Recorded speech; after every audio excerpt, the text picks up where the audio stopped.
Is there a deep meaning behind the birds that you incorporate in your drawings?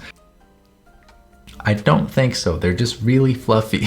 Thank you guys so much for 300,000 subscribers on YouTube. I never would have imagined that I would be where I am today, but it's pretty wild. Apparently you guys like me. Anyway, so I wanted to do something a little bit different, something a little bit special here, something really creative and out of the box. So the idea came to me to do a Q&A video. Crazy, right? Never been done before. But I asked my beautiful people in our Patreon Discord server to send me some of their questions, and I will answer them in this video. But it should be fun. You know, I just want to connect with you guys a little bit more and hopefully answer some of your questions and give you some advice if you are planning to do this art thing in the future. Before we start, if you want to be a part of this Discord server, head over to my Patreon. That is where you can support me and allow me to keep doing everything that I do here. And I'm going to put up some B-roll footage of me drawing so that you don't have to look at my face. So with that being said, let's get into the questions. The first question is, when did you start drawing in your current art style? Of course, the first question is going to be about art styles. I think of style as just the way you like to do things, and the way you like to do things is always going to be changing over time. And there's no switch that you could just flip and then say that, okay, now all of a sudden I'm going to be drawing in this style, and this style is going to be with me till the day I die. It just doesn't happen like that. Style is something that's always going to be changing. It's always going to be growing. It's going to grow alongside you as an artist, and it's something that is never really going to be set in stone unless you just settle into a comfort zone and never try anything new anymore. But to each their own. We got a question from Jelly here. Tell us, what do you think about talent? This is a good one, and this is something that should probably be talked about. Maybe I'll make a video on this in the future, but I think talent is a word that gets tied with the creative industry a little bit too much. Whenever someone sees a really beautiful piece of art, a lot of times their first inclination is to say that person is so talented. Now, there's not necessarily a wrong thing to say. Talent does play a part in it, but I think it also kind of discredits the thousands of hours that that person might have put in to be able to practice and get to where they are. You never go up to an astrophysicist and say, you're so talented. It really just means that you're able to pick things up a little bit faster than other people, but it doesn't mean that you're just naturally going to be better than people without talent. And I see this happen all the time. You know, if a person puts in enough hard work, they can easily surpass a person who has a lot of talent. Do you have artistic parents, or did you have any kind of major artistic influence in your life growing up? I don't think my parents are artistic. They don't draw. The only major artistic influence in my life when I was growing up, I think, would be the fact that, you know, I liked to draw. So my parents put me in some art classes early on as a little kid. The rest is history. Din says, what do you want to get better at? My biggest weakness right now is foliage. I haven't really had time to study that, but you know, one day, hopefully one day, trees won't scare me anymore. And person with a Japanese name says, your art style is inspired by other artists. How did you find a balance to be able to mix them in perfectly and find your own style? I'm kind of paraphrasing there, but I think you're wondering, how do you pick out certain elements to pick from other artists' styles to implement into your own work? And there honestly is no trick to it. Like, you just look for things that really speak to you, things that you like. You know, for example, if you look at my style and you're like, I really like your colors, well, you can, you know, observe and study the way that I use my colors and try to put that into your own style. You know, it's just whatever speaks to you the most. You know, if you like the expressions of my characters, you could try to study that and try to put that into your style. Larissa says, if you weren't drawing for a living, what else would you be doing? I would probably be a product designer, you know, doing UI UX stuff, and also miserable. Amanda asked, any tips on painting backgrounds? The best tip that I can give you on painting backgrounds is to paint the background first before you paint your character. And I made a video on this, so be sure to watch that. What is or was your biggest challenge as an artist?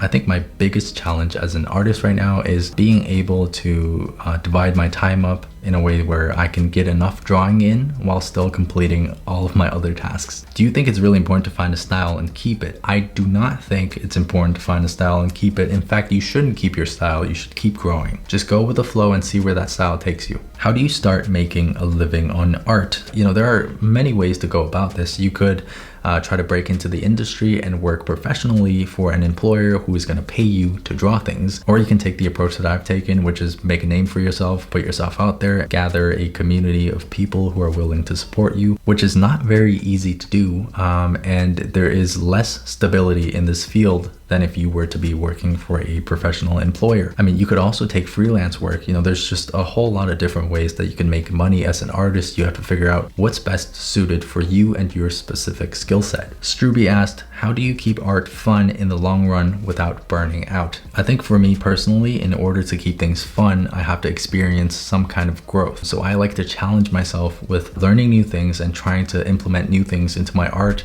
that I didn't know previously. Really just seeing growth and improvement in my work is something that keeps it fun for me. Can you explain how you manage your daily time to study and improve at drawing efficiently? The best way to study and improve efficiently is to actually just focus on your weak points. For example, if you see your drawing and you're like, my lighting here is not that good, you know, instead of focusing on something else, say like line art, practice your lighting specifically. Efficiency. Tell us something that you haven't talked about in a video, like background stories for Kara and Lynn, and who are they based on? So that's a really interesting question. I think for the most part, I base the character Kara off of a lot of experiences that I've had in the past. And I think her and her world are basically a way for me to tell stories through this character who I can really relate to. So she is loosely based off of all of the experiences that I've had in my life. And Lynn, I created her because I want to eventually be able to explore a world that is very fantastical, that has a lot of mystical and magical kind of elements. It's something that I've always been kind of interested in as a kid. You know, it's just a way for me to kind of get lost in a different world, just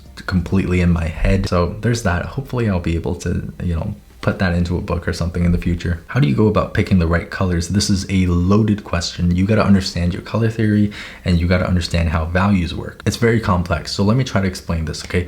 Values is like the first dimension and it slides you from light to dark. And then there's saturation. So saturation slides horizontally and makes your colors more or less saturated. And that's like the second dimension. And then the third dimension is hues. So there's a whole rainbow of colors that you can see. And when you change a hue, you're working within an entirely different 2 dimensions of a color. What's something you've always wanted to be asked on a date? So Nina asked, what do I think about people trying to study my art and trying to incorporate the same feeling in their artwork? I think it should be illegal. No, but I'm just kidding. I think it's really amazing to see so many people try to implement my style into their work as well and being inspired by my work in general. And it's something that really means a lot to me to see that people have such a strong reaction to what I put out there. And it's one of the reasons that I keep doing this, you know, so I can inspire more people to draw in the future. So long answer short, I love it. Victor says, will you be my friend? Absolutely not. Oh, this is a good one. JD asked, is there any advice everyone gives young artists that you don't like or think they're stupid? There's a lot. To be quite honest with you guys, there's a lot of really terrible advice, in my opinion, floating around out there on the internet. And I'm sure I've given some bad advice in the past too. Nobody is really, you know, clear from this. But in general, I think the worst advice you could give to a young artist who is just starting out is telling them that they should be drawing from their imagination and that anything done with a reference is not original. Listen, if you've done that in the past, please go to a church and repent for your sins. The best way for you to actually grow is to observe things in real life or in photos, which are captures of real life. If you draw strictly from your imagination, sure, that thing is completely your own, but you're also just drawing from a reservoir of information you have in your brain. And most of the time, we don't have that much information in our brains. So if you don't study what's actually there and try to absorb more information, you're gonna be just stuck at a certain skill level and you're going to plateau. And that is quite possibly the worst thing that you could say to a young artist who is starting out. You know, basically just giving them that advice and then getting them to plateau at their beginner level. Listen, if you're an art baby, always draw with a reference. What is your childhood crush story? I'm glad you asked. Well, I kind of had a girl who was special to me in kindergarten. Back then, we didn't really have the idea of girlfriend, boyfriend, so we were just kind of there. And sometimes I would pick garbage off the ground and give it to her. It was a good time, you know? Simpler times. And Woo Woo says, you're hot. So now I'm a little bit concerned that you're in my Discord server, but thank you. At what age did you decide to pursue art and make a living out of it? So I'm 23 right now. I think at the age of 22. Is pineapple pizza a crime? To be honest with you guys, I don't think it's that deep. You know, if there's pineapple on a pizza, I will eat it.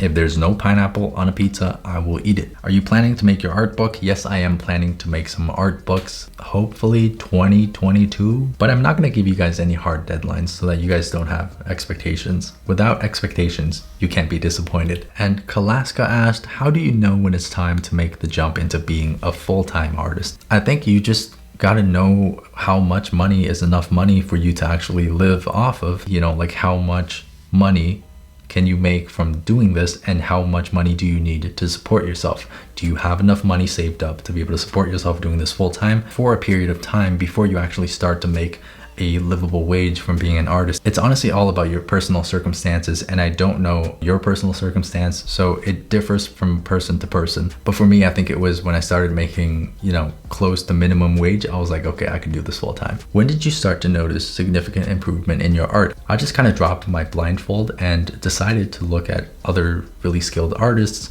and it made me realize that my skill was nowhere near where they were at. So I was like, okay, we got to get back to the drawing board and we got to do some serious work. And I targeted areas that I thought were my weaknesses, and you know, here we are. Are you dating? Why do I get this question all the time? No, I'm not. A clueless weeb asked, do you believe in working smart or working hard when it comes to art? I believe in both, to be honest with you. You cannot just have one or the other. If you work only hard and not smart, you're going to be putting all of your energy towards something that you don't need to be putting your energy towards. And if you only work smart but not hard, you're not going to be putting in enough effort to actually see significant improvement over time. A little bit of both, 50-50. So Keshav, I don't know if I'm saying your name right, but you said, I am 30 and working as an art director in India, and I wanted to say that I feel immense pleasure in learning from you, and you are making a difference in an individual's life. See, this is the reason why I keep doing everything that I do here. You know, at any moment I could just pull the plug, but then I got to think about all the people that I could potentially inspire. And you know, regardless of your age, you could be the next generation of little art babies, or you could be somebody who is very experienced in the field. But you know, it's my pleasure to be able to do this for you guys as well, and I'm very honored that you guys are here for me. Before I get emotional, next question. Okay, so this is a very long question by Chiba Moon. Basically, what you're asking is, you're about to start art school and they're teaching you art history, and you're not sure if they're going to teach you everything that you need to know in order to get into the industry. So the thing with art schools, I think, is everybody learns very differently. Everybody has a very unique and different journey. And I think if you want to break into that industry and you're not sure if your art school is teaching you enough, I'd honestly recommend looking at people who are already in the industry. Take a look at their portfolios, take a look at their skill level, take a look at some of the things that they study and they practice, and see how they got to where they are. Because going to school, I think, is half the equation. You're gonna have to teach yourself certain things that they might not be able to teach you. So don't just rest the fate of your future career in the hands of these art teachers, but instead, you know, go out there and look for things that you think you could learn, things you could improve on, and actually challenge yourself to get better. To be honest with you, you're on the Patreon, you're a part of the community, and you're learning from an artist like myself, as well as I'm sure you're learning from other artists as well. So I think you're doing something right there. Mark asks, how long do you think it would take for a complete beginner who knows nothing about anatomy to have a basic intermediate understanding? I mean, it depends on how much you practice, and it depends on how fast you can grasp the concepts. But let's say you're putting in 5-6 hours a day. I think you could get to an intermediate level at, you know, maybe the 3-month mark. I don't know. Everybody's timeline is different, and you just got to go at your own pace. When it comes to learning anatomy/figure drawing, what were some of your favorite resources to use? I got pretty lucky in high school because we had life drawing classes. So we actually brought in real models that we were able to draw. And we also had some skeleton models in our classroom. So I was able to kind of understand how the flesh was built on top of the structure underneath. But I think the best resource is actually going to a life drawing class and seeing people in person and being able to draw in person. But obviously, if you can't do that, there are a lot of other websites out there that give you some really good references for life drawing. How do you draw consistently? To be honest with you, one of the best things that I've done for myself is set a schedule for posting on Instagram so that I have to draw regularly.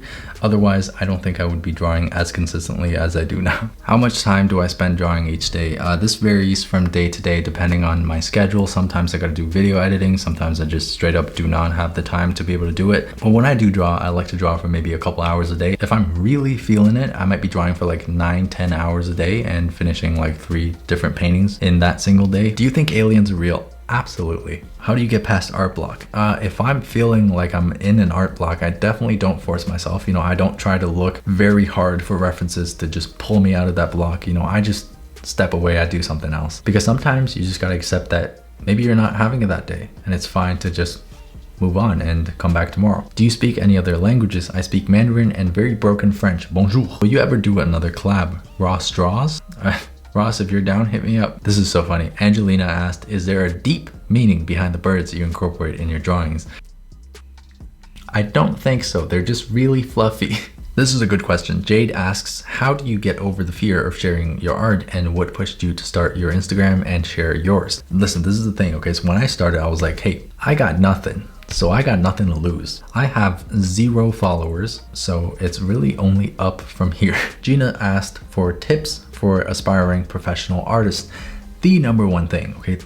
The biggest thing is consistency. You know, it's okay to take breaks every once in a while, but you want to stay very consistent overall in your studies, in trying to improve and trying to get better. And you want to know the goals that you want to reach so that there's a long-term finish line that you can eventually get to. What face cream do you use? Here, guys. So this here is the Aveeno Active Naturals Positively Radiant Skin Brightening Daily Scrub. I did a photo shoot with this in 3rd year university, and I used it as my graduation picture.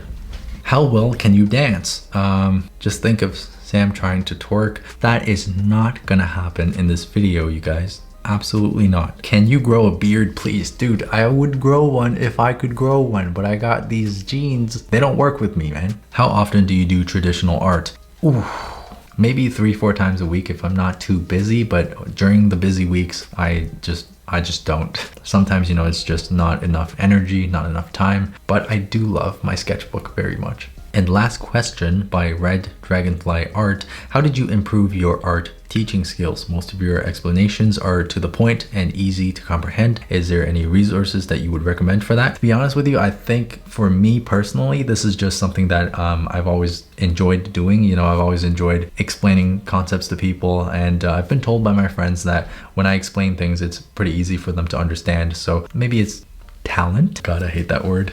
Well, look at that. We got through all of our questions. So I hope this video, you know, kind of answered some of the things that you might have been wondering, and I hope some of this advice could be helpful to you guys. And thank you once again so much for being here and supporting me, and a huge shout out to all of my patrons for being my biggest supporters. You guys are amazing. I cannot do any of this without you guys, so thank you so much for all the love that you've shown me. So if you want to see more content like this, please do subscribe to my channel, and I will see you guys on the next video. One of the questions was for me to show my dog, and ladies and gentlemen, oh yeah, oh, look at that, look, it's you. This here is my loyal and fierce companion. He is 10 years old. He actually just turned 10 this month, so he's a bit of a senior dog.